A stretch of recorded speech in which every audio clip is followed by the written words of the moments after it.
මේ වෙනකොට නම් වෙලාව දැන් 5:35ට විතර ඇති. මේ වෙලාව 5:35 වුණාට මොකද අද පාන්දර 3:00ට පටන් ගත්ත දවසක් තමයි මේක. ඔයාලා බලනවා ඇතිනේ කොහෙද මේ කඩිමුඩිය දුවන්නේ කියලා. ඔව් ඇත්තටම චුට්ටක් වීඩියෝ එකේ ස්පීඩ් එක වැඩි කරලා තිබ්බා වුණත් අපිත් දුවන්නේ මේ වෙලාවේ නම් කලබලෙන්ම තමයි. මොකද ට්‍රේන් එක මිස් වෙයි කියලා. ඉතින් ට්‍රේන් එක නම් මිස් වුණේ නැහැ. විනාඩි 5කට කලින් විතර හරි එන්න පුළුවන් වුණා.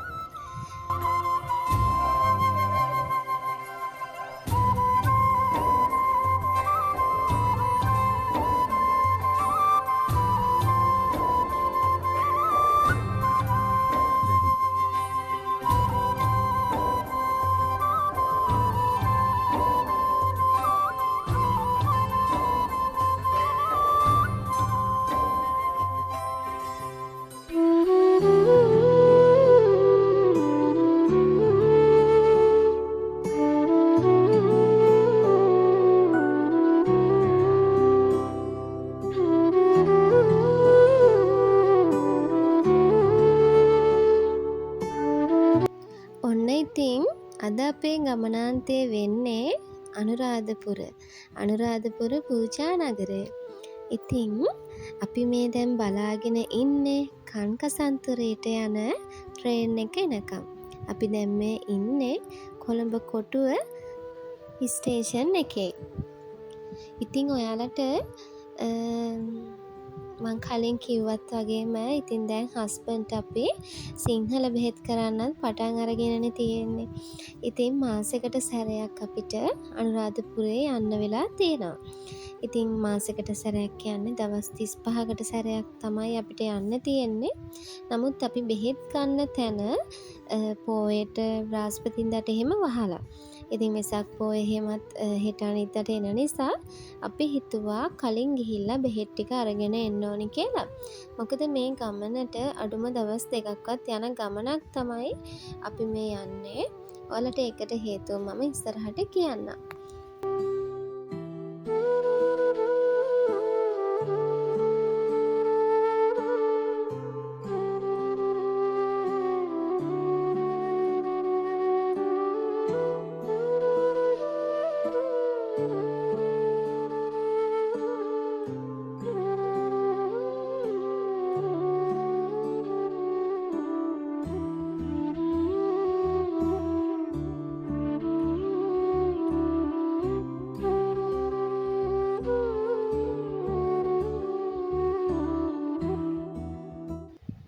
ඔන්න ඉතින් දැන් අපි මග බලාගෙන උන්නු වෙලාව තමා මේ ඇවිත් තියෙන්නේ. ඔන්න ඉතින් අපි ගමන් කරන දුම්රිය තමයි දැන් මේ එන ගමන් තියෙන්නේ. ඉතින් දැන් ඉතින් 6ටත් කිට්ටුයිනේ. ඔයාලට පේනව නේද? අර වහලවල් දෙක අතරින් පේන අහස දිහා දැන් ඒ කියන්නේ එළි වෙන්න ඔන්න මෙන්න තමයි තියෙන්නේ. ඉතින් පාන්දර 5:45ටත් මේ වගේම තමයි අපි අහස දැක්කේ. හරිම පැහැදිලි අහසක්. මේ ඉතින් ඔන්න අපි දැන් අපි ට්‍රේන් එක ආවා. ඉතින් අපි යන්නේ වරන්ට් එක දාලා අනුරාධපුරේ තමයි අපේ ගමනාන්තය. ඉතින් කලින් නම් අනුරාධපුරේ යන්න ඕනි කියලා දැන් අපි මේ ගමන දැන් අපි ගිය මාසේ ගිහිල්ලානේ ආවේ. ඊටත් කලින් ඉඳන් අපි හරිම ආසාවෙන් හිටියා අනුරාධපුරේ යන්න ඕනි කියලා ප්ලෑන් කර හිටියා. නිදහසේ ගිහිල්ලා වැඳලා කරලා එන්න ඕනි කියලා. නමුත් අපි මේ බෙහෙත් කරන්න ඕනි කියලා පටන් ගත්තට පස්සේ මොන ප්ලෑන් කිරිල්ලක්වත් නැහැ. අපි ලෑස්ති වුණා ගියා. නිදහසේ වැඳ පුතාගෙනත් ආවා. ඒ ගියේ අපි අනුරාධපුරේ අවුරුදු 6කට පස්සේ. මොකද පුතාට අවුරුද්දක් වුණාට පස්සේ තමයි අපි අනුරාධපුරේ ගියේ අන්තිමට. ඊට පස්සේ තමයි අපි ඔය කලින් මාසේ ගියේ. ඉතින් දැන් අපිට මාසයක් ගානේ වඳින්න වාසනාව උදා වෙලා තියෙනවා මොන හේතුවක් උඩ හරි. ඉතින් ඇත්තටම ඒක හිතට හරිම සතුටක්. ඔන්න දැන් අපි ට්‍රේන් එකට නැග්ගා. නැගලා දැන් ඉතින් අපි මේ හොයනවා අපේ සීට් අංකේ කොතනද තියෙන්නේ කියලා.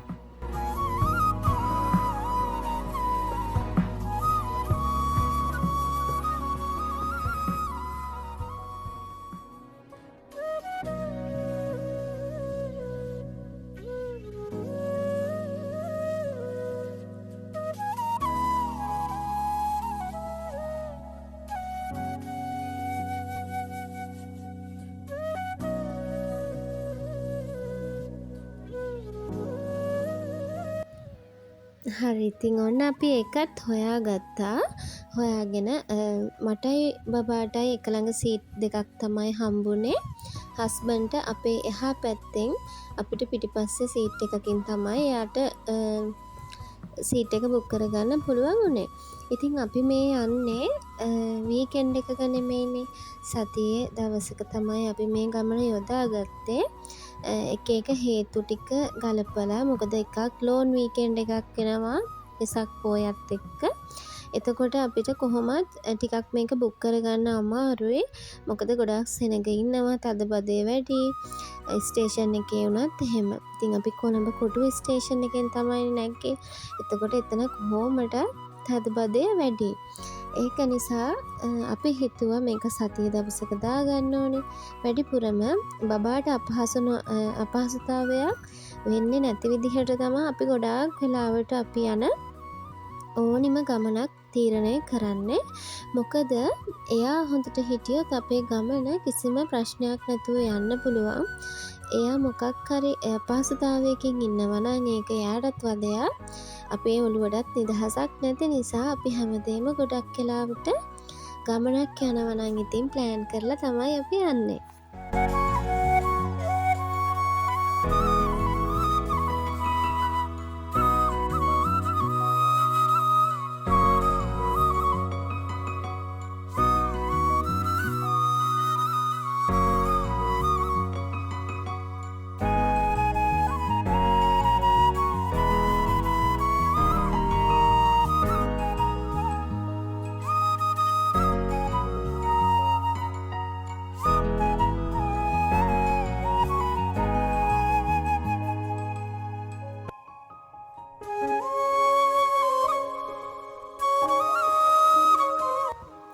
පාන්දර 3:00ට අවදි වෙලා ඉතින් අද දවස මේ පටන් ගත්තේ. මම 3:00ට අවදි වෙලා කලින් දවසේ අපි කීල්ස් එකට ගිහිල්ලා පාන් එකක් එහෙම අරගෙන ආවා. උදේට අපිට ට්‍රේන් එකේදී කන්න හදාගෙන යන්න. ඉතින් මම නූඩ්ල්ස් ටිකක් ඊට පස්සේ පාන් වලට බටර් ගාලා බබාට නම් ඒකට සීනි චුට්ටක් ඉහලා හැදුවා. අපි දෙන්නට නම් බටර් ගාලා කම්මිරිස් ටිකක් ඉහලා සෑන්ඩ්විචස් හදාගත්තා. වෙලාවේ හැටියට මට කරන්න පුළුවන් පහසුම ක්‍රමය තමයි ඒක. ඉතින් ඇත්තට මේක ලොකු පහසුවක් වුණා. ගොඩක් වෙලාවට බබා කන්න කැමතිත් නෑ කඩේ තියෙන එක එක කෑම වර්ග. එයා බනිස් වලට එහෙම පිටි කෑම වලට හුරු වෙච්ච බබෙක් නෙමෙයි නිසා ගෙදරින් මොනවා හරි හදන් ගියොත් පාන් සාමාන්‍යයෙන් කනවා. ඔය බනිස් එකක් වගේ දෙයක් මගකදී අරන් දුන්නට කන්නේ නැහැ. පාන් වලට ජෑම් හරි බටර් හරි වගේ ගාලා දුන්නොත් ඉඳ හිට කනවා. නිතරම කැවෙන කෑමකුත් නෙමෙයි ඒක. ඉතින් මේ විදිහට තමයි යන කෝච්චිය යන ගමනේ අපේ ප්ලෑන් කරගත්තේ.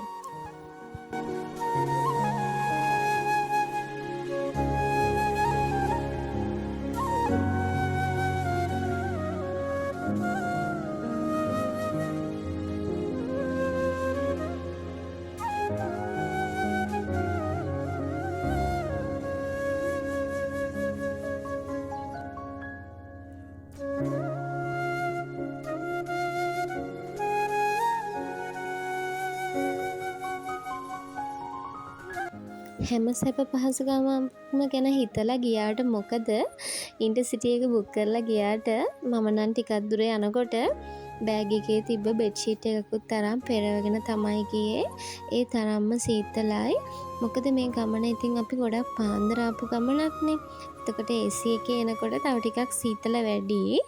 ඒක නිසා ඉතින් මම බෙඩ්ෂීට් එකක් තිබ්බා. ඒක නිසා මේ බෙඩ්ෂීට් එකත් අරගෙන පොරවගෙන චුට්ටක් ඉතින් නිදි යනවා. ඊට පස්සේ ඉතින් ඇහැරුණාම හදාගත්ත කෑම එක චුට්ටක් කෑවා. කාලා ඉතින් සම්පූර්ණයෙන්ම කන්නත් අමාරුයි.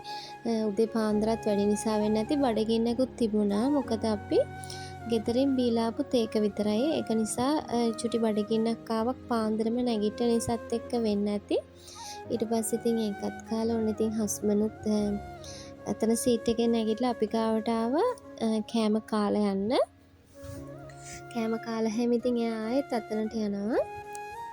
අඳ සරසා තිබුණු තරු හිනෙහි මල් පිපිලා මන්දාරමේ ඔබ හාමා බැඳුන හද මඩලේ පිරුණ වචනෙන් පවසන්න බෑ ආදරේ සොඳුරේ ඔය හෙවන මං ඔයාලට කිව්වනේ අපි මේ යන ගමන දවස් 2කට වෙන් කරලා යන්නේ කියලා.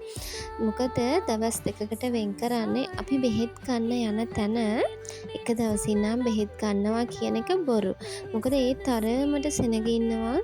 ඉතින් ඒ නිසා ගොඩාක් වෙලාවට අද දවසේ ගියත් එක්කෝ සාමාන්‍යයෙන් රෑ 12ක වෙන වෙලාවලුත් තියෙනවා බෙහෙත් ගන්නකොට. මොකද අපි කලින් මාසේ ගිහිල්ලා බෙහෙත් ගන්නකොට පාන්දර 3:00යි. අපි හස්බන්ඩ්ගේ යාළුවෙක්ගේ ගෙදර ඉඳලා තමයි කලින් පාර බෙහෙත් ගත්තේ. නමුත් මේ මාසේ අපි හැම දෙයක්ම චුට්ටක් ප්ලෑන් කරලා අපි නතර වෙන්නේ කොහෙද, අපිට පහසුම මොනවද, අපේ වියදම් අඩු කොහොමද කියන දේ ගැන අපේ අතේ තියෙන බජට් එකට අපි මේක ප්ලෑන් කරගත්තා. ඉතින් අපි රූම් එකක් බුක් කරා. වෙද මහත්තයාගේ ගෙදරම තියෙනවා රූම්ස් ගන්න. ඒ හරිය වටපිටාවෙත් රූම්ස් එහෙම තියෙනවා. නමුත් රුපියල් 2500කට වගේ අපිට රූම් එකක් බුක් කරගන්න පුළුවන් දවසකට. ඉතින් ඒක නිසා අපි මේ විදිහට රූම් එකක් බුක් කරා.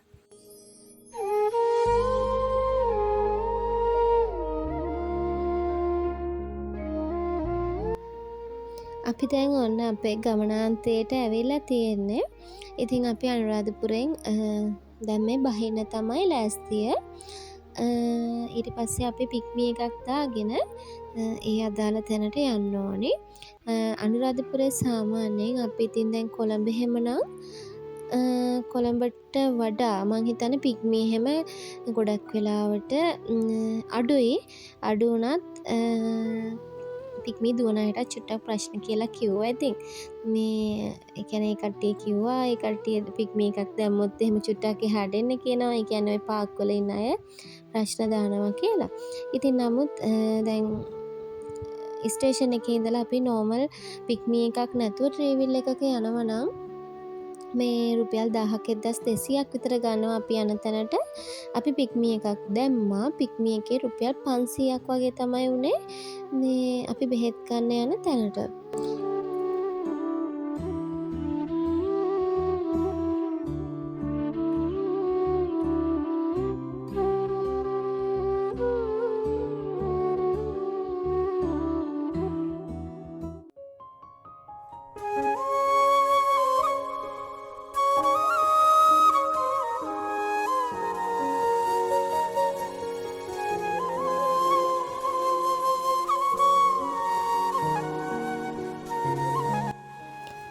කොහොම හරි ඔන්න අපි දැන් පික්මි කෙනකන් ඉඳලා ඔන්න අදාළ තැනට ආවා. මේ තමයි අපිට හම්බුණ රූම් එක. හැබැයි මම මේක වීඩියෝ එක කරනකොට මේ රූම් එකේ හිටියට තව චූටි වෙලාවකින් අපි රූම් එක මාරු කරන්න සිද්ධ වෙනවා. ආපු ගමන් මම පොඩි වොෂ් එකක් දාගෙන ඇඳුමක් දාගත්තා. දැන් හස්බන්ඩ් මේ වෙලාවේ පොලිමට ගියා. මොකද එතන සෙනග ඉන්නවා. පොලිමට යන්න ඕනේ. නැත්තම් එහෙම තව ටිකක් පහු වෙනවනේ. ඉතින් මම මේ විදිහට චේන්ජ් එකක් දාගත්තා. ඊට පස්සේ මේ අපේ හිටපු රූම් එකේ වතුර ප්‍රෙෂර් එක එනවා මදි. ඊට පස්සේ අපි යාලට කියලා මාරු කරගත්තා.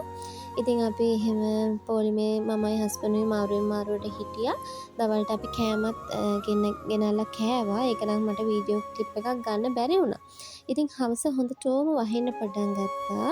එතනම කැන්ටින් එකක් තියෙනවා. අපි ඒකට ගිහිල්ලා රොටි කාලා හොඳ උණු ප්ලේන් ටිකක් බිව්වා. හැබැයි ඒක අපි රෑට කෑම කියලා හිතාගත්තේ නෑ. නමුත් අපිට ඒක කනකොට බඩ පිරුණා.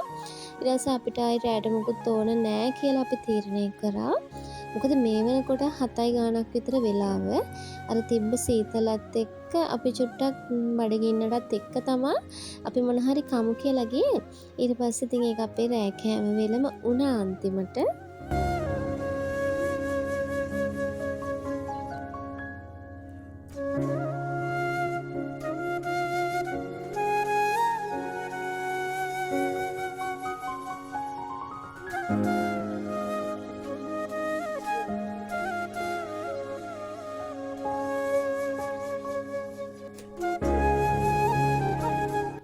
කොහොම හරි මේ දවස් දවසේ අපි බෙහෙත් ටික ගන්නකොට රෑ 10 නම් පහ වුණා.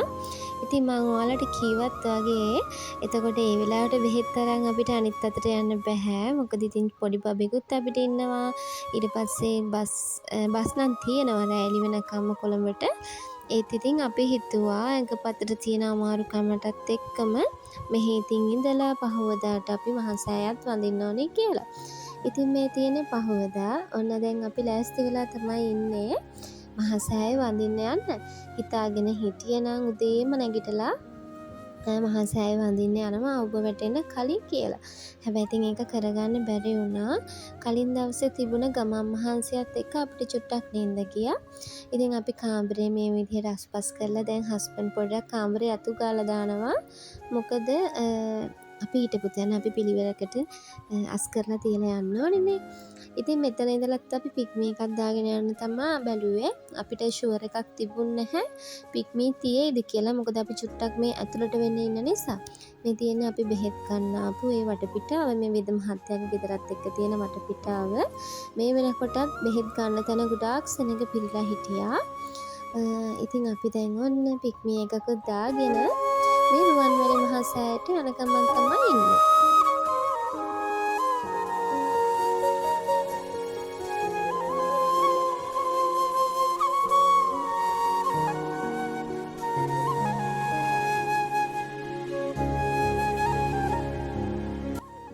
මේ පැත්ත හරීම ලස්සනයි. මේ අපි ඉන්න ඒ බෙහෙත් ගත්ත තැනට උඩින් වගේ තමයි මේ වැව තියෙන්නේ. මං හිතන්නේ මට මේකේ නම නම් ඇත්තට මතක නැහැ. නම කිව්වා නම මතක නැහැ. ඉතින් අපි මේ පාරෙන් දැන් මේ යන ගමන් තමයි ඉන්නේ. අපි ගිහිල්ලා අපිට දැන් බෑග් එහෙමත් අරගෙන යන්න ඕනේ. මොකද අපි මෙහෙම්මම ආයේ කොළඹ පිටත් වෙන්න හිතාගෙන තමයි යන්නේ. ඉතින් අපි මේ වෙලාවේ උදේට කෑම එහෙම මුකුත් කාලා නැහැ. එතන තිබ්බ කැන්ටින් එකෙන් උදේට අපි තේ එකක් බිව්වා. ඔන්න ඊට පස්සේ අපි පූජා කරන්න ලස්සන නිල් මල්, සුදු නෙළුම්, රතු නෙළුම් මේ හැම දෙයක්ම අරගෙන අස්සන මල් මිටක් සහ ඊට පස්සේ පොල් තෙල් පහන්තිර මේ හැමදේම මෙතනින් ගත්තා. ඊට පස්සේ පඳුරු දෙකකුත් ගත්තා බාරකට ගහන්න. මේ ටික ඔක්කොම අරගෙන අපිට මෙතන බෑග් තියලා යන්න පුළුවන් කියලා කියපු නිසා අපිට ඒක ලොකු පහසුවක් වුණා. නැත්තම් බෑග් 3-4ක් විතර තියෙනවනේ උස්සගෙන යන්න. ඉතින් ඒ නිසා ඒකත් එතන තියලා ඉතින් ඒ කඩේ අපි තමයි පළවෙනියටම අද එයාගේ බිස්නස් එක කරලා තියෙන්නේ. ඒක නිසා එයා අපිට විෂ්ණු දෙවියන්ටයි කතරගම දෙවියන්ටයි පූජා කරන්න කියලා නිල් කටරළු මල් දුන්නා එයාගේ ගානේ. ඉතින් දැන් අපි මේ මහසෑය ළඟට යන ගමන් තමයි ඉන්නේ.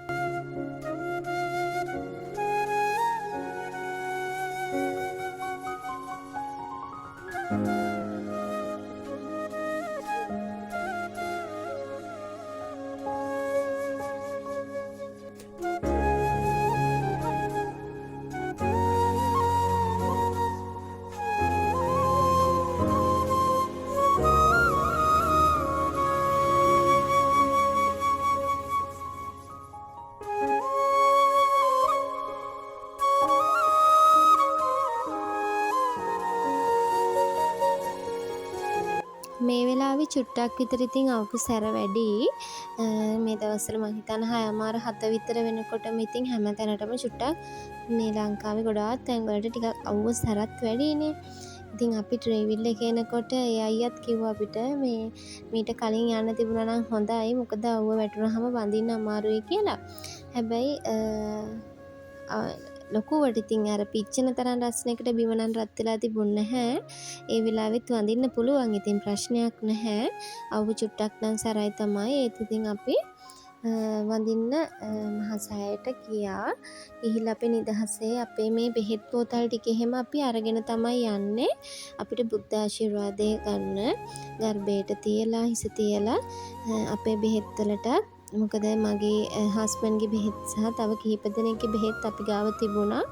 ඒ සියලුම දේවල් වලට බුද්ධ ආශිර්වාදය ගන්න තමයි අපි දැන් මේ ටිකත් අරගෙන මහසෑය ගාවට යන්නේ.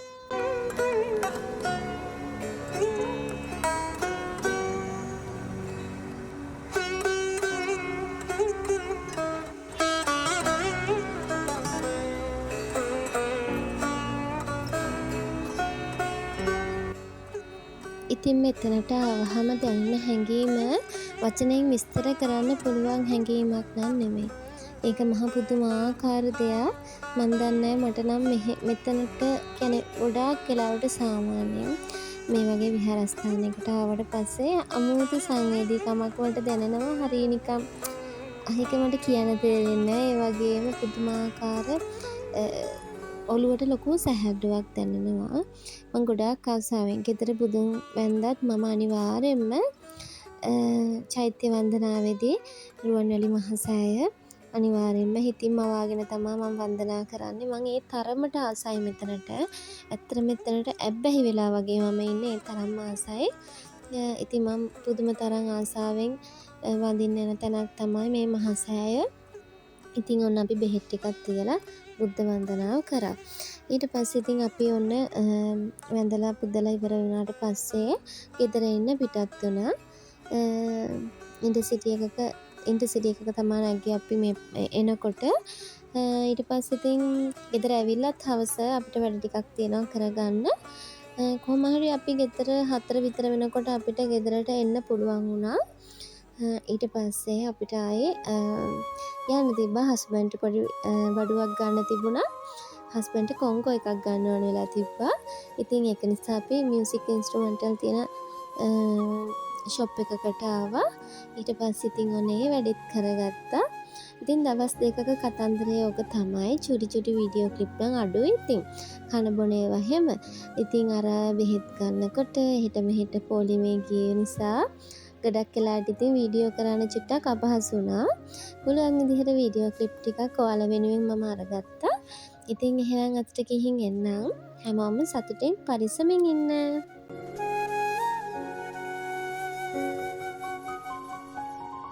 Thank you.